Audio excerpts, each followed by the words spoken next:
27M, call him Jack for the story's sake. A bit of backstory. We met when I was 22 at another friend's wedding. She was a good friend of the bride and I the groom, and they sat us at that table so we would get together. When I first seen her, I was completely taken back by how beautiful she was, and when she sat down and we began to talk, we found out we had a lot of things in common. We clicked instantly. We talked for a while, ate the dinner, and took to the dance floor. We danced and drank through the night. We ended up kissing in the middle of the dance floor, and when we pulled away, our friends, the bride and groom, came up to us and asked what was up between us. They were really excited to play matchmaker. We just shrugged it off and carried on with our night.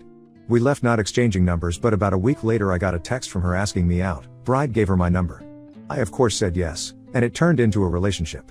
The relationship was great. Other than small arguments, we never really fought, and it was never anything really serious. I eventually asked her to marry me about 2 years into us dating, and we were married less than a year later. We were married for a little more than a year when it all came crashing down on me. Just before our first anniversary, there were little things that were irritating me. She became more guarded of her phone, girls' nights became more frequent, and our sex life was almost non-existent. I had brought this up on multiple occasions but was brushed off, and that I'm letting my insecurities get to me. She would continue go on as if what I felt and tried to communicate didn't matter to her, so I became colder and colder. I stopped giving her a goodbye kiss as I leave for work, and unless it was something important, we hardly spoke. One night while she slept, I took her phone and laptop and skimmed through her texts, emails and messenger apps and found nothing, and from reading stories on here I checked her car. I grabbed her keys and looked in her car and found a second phone. I knew in that instant what was going on, but I wanted all the evidence for when I call her out. I didn't want her to say something like it had only happened once or anything stupid like that. I looked through the phone and found only one number. I read through every message. I connected the phone to my computer and printed out every message and every photo and spent the night researching divorce lawyers. I spent hours of my day in my at-home office reading bios of lawyers and found one that I liked and emailed him, but as it was a Saturday, he wasn't in the office. I then wanted to know who the guy was, so I grabbed my phone, typed the number. I wanted to call and pretend I'm Spectrum, because who doesn't have Spectrum, but Jack's contact popped up. It took me a minute to put two and two together, but when I did, I blew up. I was yelling and cursing in my office, and my wife opened the door to check on me, but when I see her, I told her to get the F out. She closed the door and went to our room. I had never cursed at my wife or raised my voice above a normal volume. All of day I never left my office. I was just silently raging, just glaring at the wall. I called one of my friends, groom from the wedding, and tell him I need to go for a drink and asks if he'll come with me. He must have heard something in my voice because he asked if I was okay. I told him I wasn't and I really need to drink. So, without word, I took all the printouts and left to go to the bar. I arrived first, ordered 4 shots of Jack and a beer. I was on my last shot when my friend, call him Ted, arrived and asked what's going on. I told him straight out Mia is cheating. He gave me sympathy and I asked if he wanted to know with who and told him it was Jack. He became visibly irritated. He was the one that introduced me to Jack and all he could say was I'm sorry over and over. Jack and I were never super close. We wouldn't ask one another to hang out, but if we see each other at a get-together we were friendly. I told Ted don't mention this to anyone as I had just found out and I haven't even spoken to Mia or a lawyer yet. I asked him not to tell his wife, and if she asked what was wrong with me to say I'm having problems at work. He agreed. We drank and talked for most of the night, then I called an Uber and went home around 3 a.m. It was the first time I looked at my phone since I called Ted, and there was missed calls, a bunch of texts, all from Mia asking me where I was, when I'd be home and if I was okay. I got home and she was asleep on the couch. I just walked up to our bedroom and went to sleep. I woke up with her in the bed, so I got dressed and left the house. I went to go pick up my car and go to my office and buried myself in work for the day and went back home around 10 p.m. To my surprise, my wife was there to greet me, and she told me she had made me dinner. She asked if I wanted her to heat it up. I told her no and went to bed.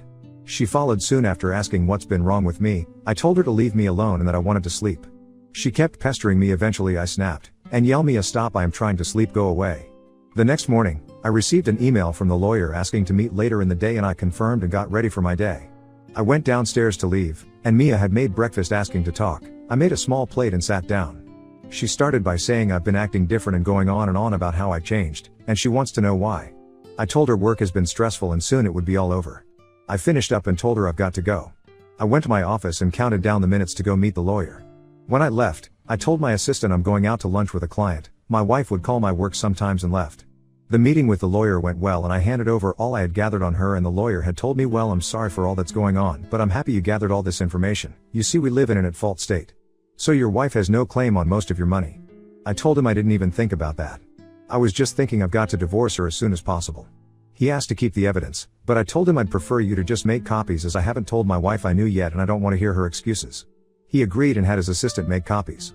I asked when she will be served with papers. He told me about 2 weeks. I then thanked him and left. I went home to confront my wife. When I arrived, she wasn't home, so I called her, no answer, called again, no answer. I texted her, I don't give a F if you're riding Jack right now, get home, we need to talk. Lo and behold, she calls me not a minute later asking what I was talking about. All I told her was get home now. She arrives about 15 minutes later and I said to her, wow, look at that 15 minutes, that's about the same distance between here and Jack's, isn't it? She looked at me dumbfounded. I gave her a minute to gather herself, but she was just looking at me and I said, well, nothing to say. She tried to deny and gaslight me, and I let her continue on. She worked herself up and started to insult me. I slammed my fist on the table to shut her up and pulled out the evidence at first and showed it from the side and said, look at this mountain of things I gathered on you. Then I showed her each printout at a time. She then tells me to stop and started to cry. She tried to apologize and tells me she loved me. I said, honey, what happened to that energy you had before? You were so adamant on degrading and insulting me just a minute ago. She tried to hug me and tell me how sorry she is. I put my hand out and told her, don't touch me. She says, we'll go to the bedroom and do whatever I like. I looked her deep in her eyes and told her, sweetheart, I will never touch you again. Do you want to know who else has these photos and messages? My lawyer. I'm divorcing you. Now get a bag, gather your clothes and get the F out of my house. That was 3 days ago, and I haven't heard from her. I'm sorry about how long this is and if there are any spelling errors. I'm curious to those have been where I'm at. What can I expect from here? Thank you for reading. Update 1. After I posted the first part of this, you all have given me a ton of advice, so I followed most of it. This morning I planned on doing a bit of damage control of my life, so I scheduled an appointment with my doctor to get checked for STDs, and I have that appointment in 2 days. Next, I started contacting all the people close to me, my father and a few friends. They all have been really supportive, offering their own advice and asking if I need help with anything, but as I got this crap on lock, I declined. I then started to contact her family. I sent a text to her mom and dad, thanking them for allowing me into their family and that I was grateful for all that they had done for me. But Mia and I are getting divorced and that I would miss them terribly. Not really, they were very suffocating, and while they are great people, I'm happy I no longer have to deal with it. I then told them if they had any questions, feel free to ask. I didn't hear back from them for a while, so I moved on to Mia's sister. This kind of hurt because her sister and I were good friends, and I knew this would mess up that friendship. I texted her, hey, I'm sorry to have to text you this, but Mia and I are going to get a divorce and I wanted you to know. I want to thank you from day one, you accepted me as a brother. I will be around if you ever need anything from me. Around the time I sent the text, her parents responded back. I'll type up how the conversation went. Parents, we are so sorry to hear this. What happened? Why hasn't Mia said anything to us? Mia has been in at least a year-long affair. I suspect it started before our wedding. I'm unsure why she hasn't reached out, but I think you should call her. She left the house. I figured she would have gone to you. Parents, no, we haven't heard from her. We'll call her. Thanks for letting us know. Are you sure she was having an affair? I am positive. I found their texts. Parents, we're so sorry that she did that. We'll try and get in touch with her. After dealing with her family, I moved on to Jack's fiancée. I can't remember if I told you all that he is engaged in the first part. I know it was brought up in some of the comments. I thought this was going to be difficult, that Mia and Jack would have conspired some master plan, but either Mia didn't tell him I found out or they're just idiots. I sent her a text around 2 p.m. and asked if we could meet for a coffee or something. By 2:05 she agreed and told me to meet her at some gross hipster coffee shop across from her work at 2:30. I arrived first, ordered my horrible coffee and waited for a few minutes. She walked in, ordered hers and came and joined me. I told her there's no easy way to say what I'm about to tell you, so I'm just going to blurt it out. Jack has been cheating on you with my wife. It's been going on for more than a year. She was obviously shocked, so I then told her I only found out a few days ago. I know I should have told you then, but I had a divorce to get started and my own pity to deal with. She asked how I found out. I told her everything that's in the first post. I then asked if she wanted to see the evidence I gathered and pulled out a binder. She grabbed the binder and skimmed through the messages and pictures and just started to silently cry. I told her she's more than welcome to take the binder, extra copies, if she wanted to confront Jack with it or use it to see if he would lie. She thanked me, stood up, took the binder, and I told her if she needs anything from me to let me know. She nodded her head and walked out looking very defeated. I know you all told me to just stay sober, keep a level head and whatnot, but my world just came crashing down on my head. I'm going to take this week to sit on my back porch, drink, smoke cigars and blare music. After this week I'll stop feeling sorry for myself, get back to my usual schedule. On a more positive note, I've already packed up most of her things, clothes, jewelry, etc. I also threw in our wedding book and every photo that has her in it in the boxes. If and when she comes back for her stuff, I don't want her here any longer than she needs to be. Also, before you ask, no, I didn't ruin her clothes other than a few picture frames. Nothing's broken. As of right now there's nothing else happening. I told everyone I needed to tell. My doctor's appointment is scheduled. My lawyer's hard at work to get me out of this nonsense, and 90% of her things are in boxes. I really don't know what's left if she stays out of my hair. This might be the smoothest divorce ever. Thank you for reading. Advice is always appreciated. Update 2. Hey everyone, I'm sorry I've been missing in action for a while and didn't respond to comments and messages, but I think I've caught up, and now for the update. So, since the update I've been enjoying my pity party, drinking and more drinking. I'd say this is my first semi-sober moment since I found out about everything and can't really put into words how I feel. I guess numb is an accurate word. In the last update I told you all I notified everyone and the only one that didn't respond was Mia's sister who I was very close to. Well, that night I wrote the update I had continued my drinking binge after I posted and passed out on my back patio with a bottle and a few beer cans surrounding me, and woke up to the smell of breakfast being cooked. My first thought was, oh Christ, Mia came back and thinks that breakfast was going to make up for what she's done. I worked myself up to a rage and threw myself out of the chair ready for a screaming match, but to my surprise it was Mia's sister, call her Emma. I stood there for a moment trying to calm myself back down, but when Emma seen I was awake she sprinted to me and wrapped her arms around me. She didn't say anything to me, she just took my hand and led me to the table and put a plate in front of me. As I ate, she told me how sorry she was, and that when her sister showed up to her house and just said that we were having problems and it would be fine in a few days. Then told me that when I texted her that we were divorcing, she asked Mia if it would be fine? Why is he divorcing you? Apparently Mia just broke down and told Emma everything. I scoffed and said there's no way she told you everything and proceeded to tell her all that happened. Emma told me that Mia had said it was a one-time thing and that I was blowing it out of proportion. I told Emma that I have no intention of getting back together with Mia, and if that is why she's here she's wasting her time, and if she's in contact with Mia, Emma needs to tell her to find a lawyer. She laughed and said she wasn't here for her sister, she was here for me. She told me that of course she'd be there for my sister but that her and I are friends, and she wouldn't abandon me especially when I didn't do anything wrong. I stood up and went to her side of the table and just hugged her. I was so worried that all this BS that's going on would ruin her and my friendship, and hearing her say that made me feel so much better. Emma stayed with me for 2 days, guest bedroom, and left this morning as I am preparing to leave for my cabin. I had it before the marriage, Mia can't touch it.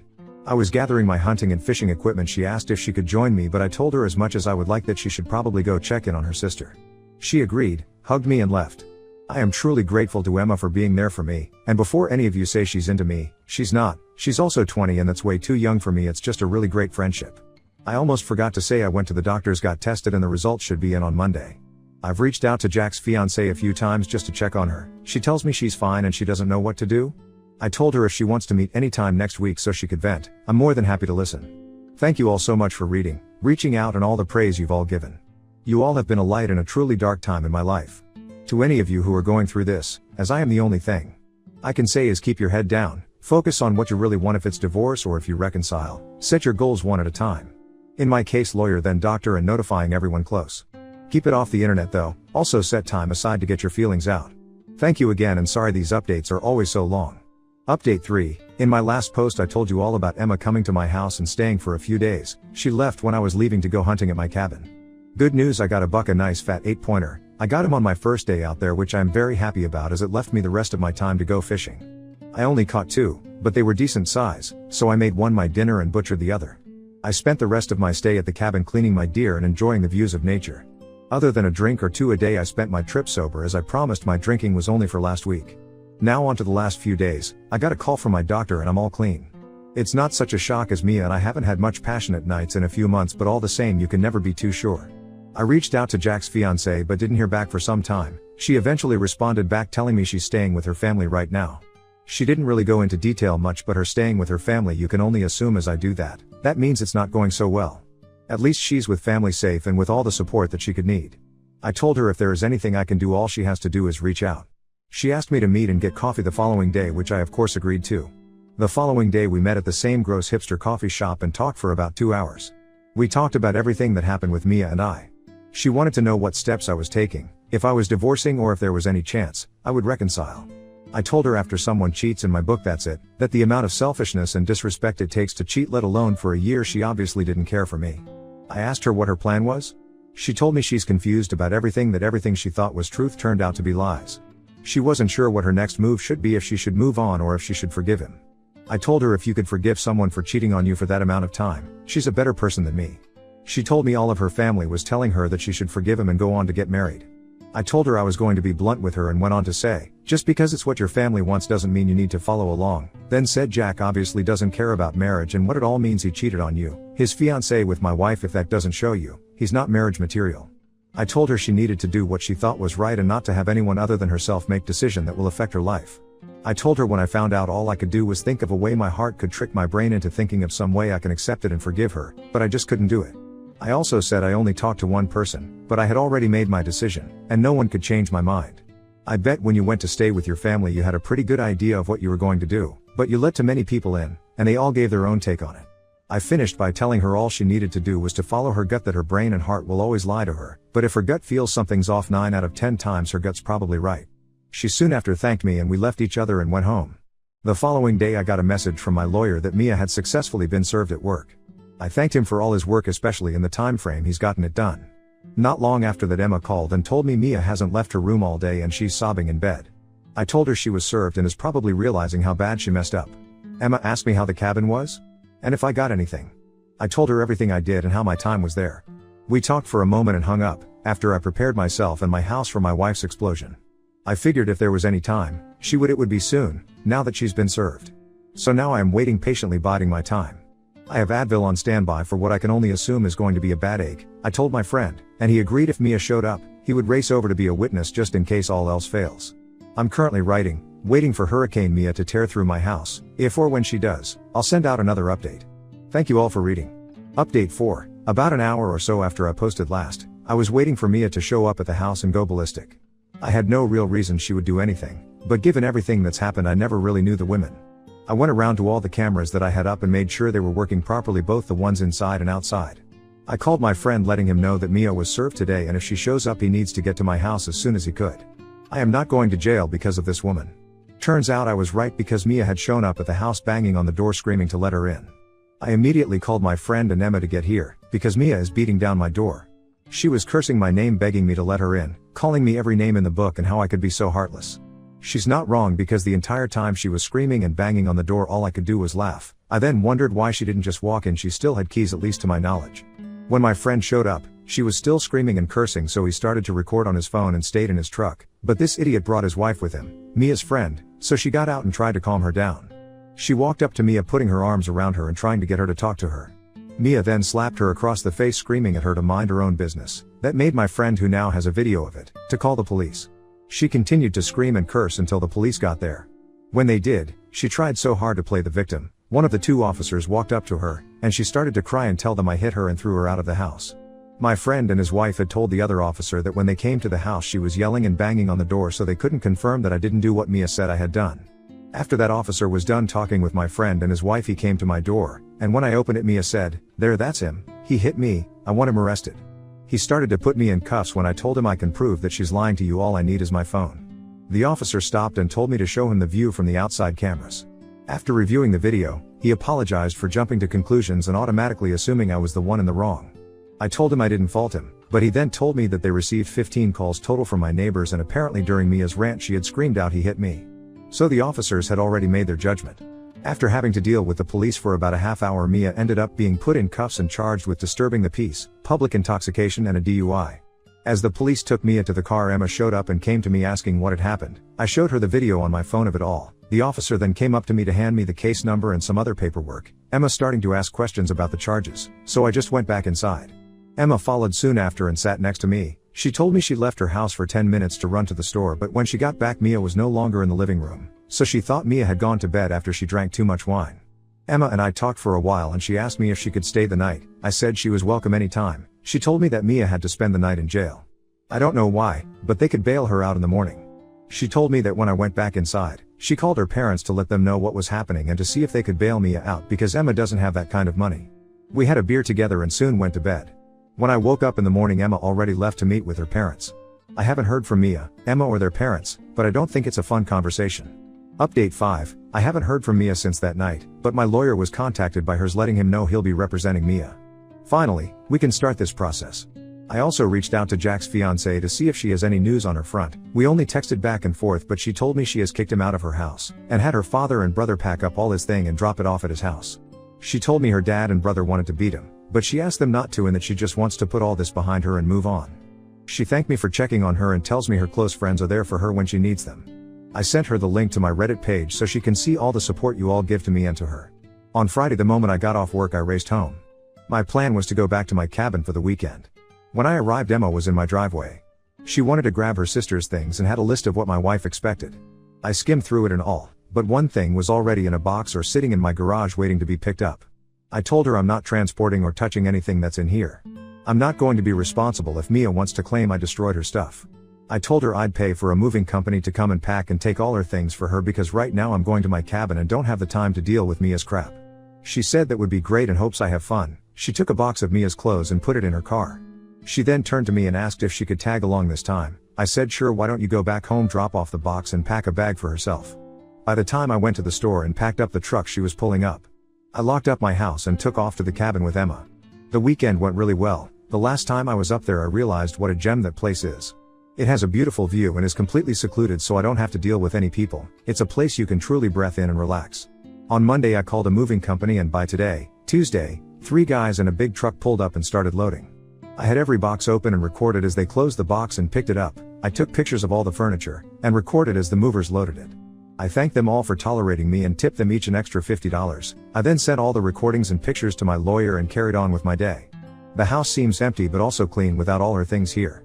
When I started this process, my lawyer told me not to get rid of anything that could be considered shared, so I put most of the furniture in a storage unit. I've been sleeping in the guest room since she left, so up until I started writing this post, I've been buying all new furniture. I'll most likely be keeping the majority of it in the garage now that I have the space. I won't be keeping the house even if I win it in the divorce. It holds too many now bad memories. Thanks for reading. Update 6. It's been a while since I've posted. I coach high school baseball, so between getting this divorce done, dealing with my soon-to-be ex and coaching these kids, I don't have much free time at the moment. Quite a bit has happened, so this might be a long post, so please bear with me. A few days after the movers took her things to Mia, my lawyer received some paperwork saying I damaged her things and demanding I pay her $1,500 or she would be taking me to court over it. My lawyer sent her all the videos and pictures asking exactly where the damages were that he claimed I made. He told me all this does is tell the judge will get how unhinged she is, and it might be a headache now, but when it's time for court this will all be perfect evidence. I don't think her lawyer was ready for how meticulous I am and that I will photograph and document everything. When I found out about my wife's affair, I was for some reason pulled to this page and read all of the horror stories about the things these people's former spouses did to them, and I absolutely refuse to be another one of those stories. I've prepared myself for almost every outcome and accusation she could make. I wouldn't put anything past her at this point. Mia had called me once every other day, but I never pick up. If she leaves a voicemail, I don't bother listening to it, I just send it to my lawyer. Every time I send my lawyer something he always tells me you are a lawyer's wet dream, you listen to everything I say, you gathered a mountain of evidence on your own. I have yet to have a client that has done so well. Wasn't exaggerating when I said he says that every time, but it also puts a smile on my face every time. Getting that reassurance from him that I'm doing everything the right thing just makes me feel a little bit better about this whole situation. About 2 maybe 3 weeks ago my lawyer told me that we have enough evidence to bury her outside of court, and if it fails it would look good on us for trying, so we set a date, a week ago, to meet in a neutral lawyer's office. Before we met, he told me no matter what, don't react to anything that Mia might say, and that we do will be recorded for a judge will read if it goes to court. We arrived in the early morning and went into the office. To my surprise she was already there waiting with her lawyer. We walked in and the lawyers started greeting each other. Mia and I sat there silently waiting for what was going to happen. Mia's lawyer started by asking what we had to offer. Mine scoffed and said with the mountain of evidence of the infidelity and Mia's inappropriate behavior after the only thing we'll offer is half of the selling price of the home and half of the savings account. That's more than any judge would award you. Basically, what you came into the marriage with you'll be leaving with. Then he looked directly at Mia and said, if you decide to go to court, I will put every message making you read it all out loud, then I will put every photo up for all into court to see, but he didn't say that at the time, and make you describe in detail what you're doing in each photo. Then I'll bring up your recent charges and play the video that was taken that night. Mia started to tear up looking at me asking if there was anything she could do to make this right. I said, you've been cheating on me since before our wedding. All I can prove is a few weeks before the wedding, but I expect it was much longer. There is nothing at all you could possibly do to make me forget or forgive you for what you've done. Sign the papers, it's more than you deserve, and I want to be done with this whole sham you created. She cried obnoxiously for 15 minutes, having to excuse herself to the restroom. When she returned, she was still in tears but signed the papers and walked out not long after. So in about a month everything will be filed and all I'll have left to do is sell the house. I want to thank you all for reading and all of the advice you've given. I don't see anything else happening, but I could be wrong, and if it does, I'll let you know, but this will probably be my last post. So again, thank you all. I hope what's happened to me has helped at least one person out there.